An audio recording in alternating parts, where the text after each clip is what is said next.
so stupid.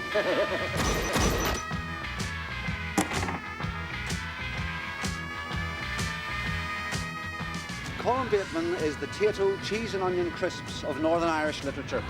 Hugely popular at home and exported to native sons all over the world. He has sold hundreds of thousands of novels, has created many memorable characters, and his unique brand of humour, blah, blah, blah, blah, blah. Colin, is this not a bit self-serving? I was up all night writing it, so just say the fucking words, would you? All right, fair enough, it's up to you. It's your documentary, you know. You sound like a tube, though. And I mean, you might be big in Bangor, but no one's heard of you in Coleraine. Coleraine? Where's that exactly? Wanger. Fuck off. Right, it's my documentary. Bangor, light of the world.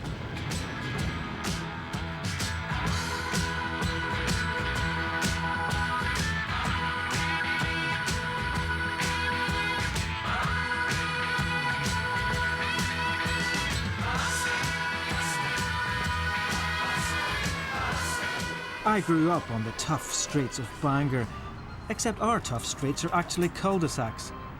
This is a nice place. It has always been a nice place. Apart from a little Viking problem, which I'll come to later. Our troubles were quite pleasant. Our punks were quite nice. And yet everything I write is the opposite of all of this. So is what I do a reaction to all this niceness?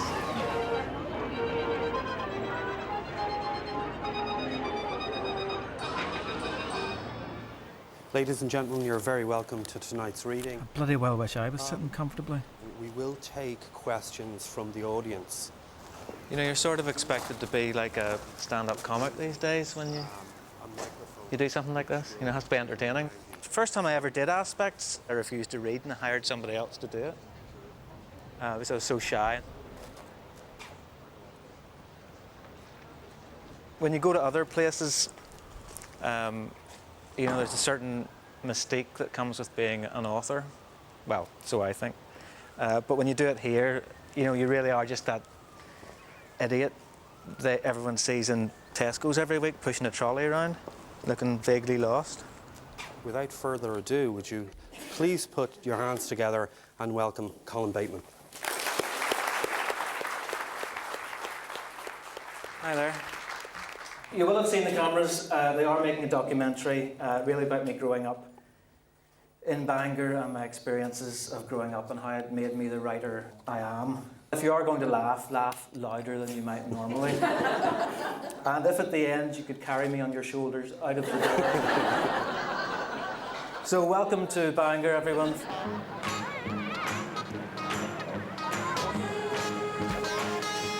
Bangor's famous Picky Park. Oh, fuck, what am I going to say? Just a bunch of swans, isn't it? All right. Right. Bangor's famous Picky Park.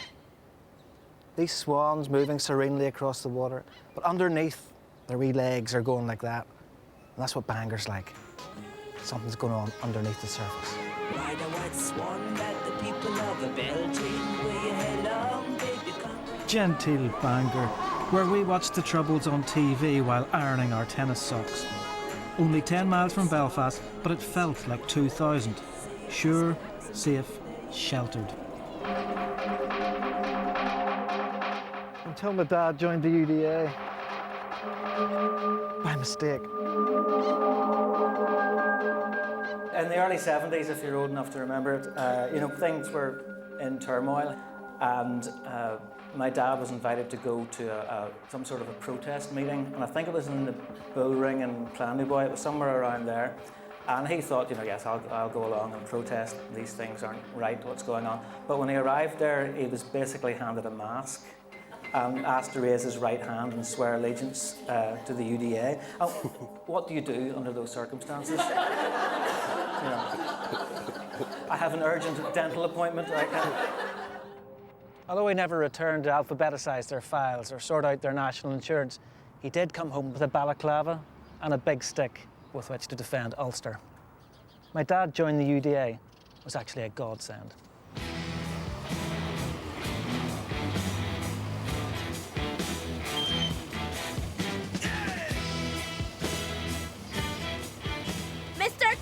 your bed and no funny business.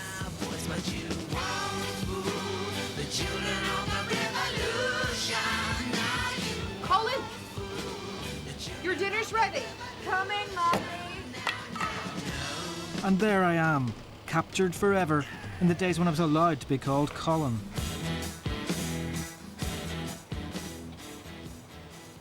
I suppose I should start with the sad news that there will actually be no more Colin Bateman novels coming out in the future. After 16 years, my publishers have decided that Colin as a Christian name is not action enough.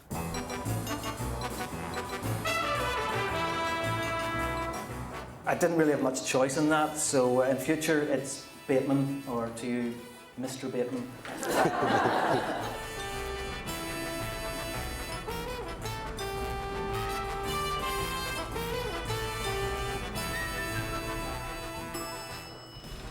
This is me for the rest of my life. Bereft. My poor Christian name has been removed. Someone came up with that idea, and Do we get his name? Someone to blame eventually?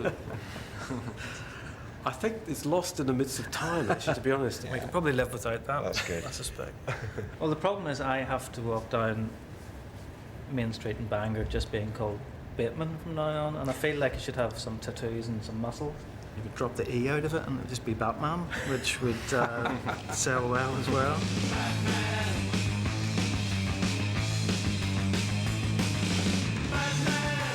Batman, Captain America, Spider-Man, Captain Marvel. These were the first things I tried to write. I used to spend hours as a kid reading these superhero stories in my favourite Bangor shop. Cecil Greenwood's was a trick shop, a joke shop. This is where we came for our stink bombs, for our UVF badges. But most of all, I came here for Marvel comics, American Marvel comics. He used to have great big piles of second-hand ones, and I was obsessed.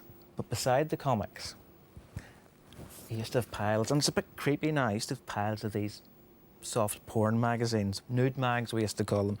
So you'd be looking at the comics, but our eyes would flit across all the time. Couldn't help it. Looking at the comics, eyes would flit across. Everything a young boy wanted, comics and sex. It was great if you think about it.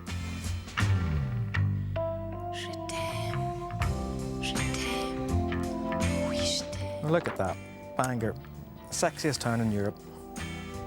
That's a fact, you know. Comics and sex. In fact, I've never been able to get away from that. My dad and I used to come to a sweetie shop like this on a Saturday night, quarter of midget gems in the Ulster. On the way home, we'd have these philosophical conversations. Dad, what's the difference between a Protestant and a Catholic? And he'd think about it for a while and then say very wisely, son, we're the goodies and they're the baddies. It was just the times. My Uncle Jack had even brought that attitude to Hollywood.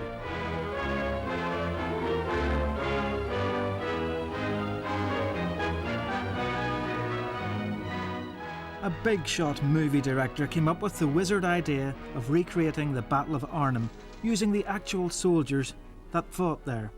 Uncle Jack, bringing new meaning to the word wooden, was one of them. Paratroopers aren't supermen.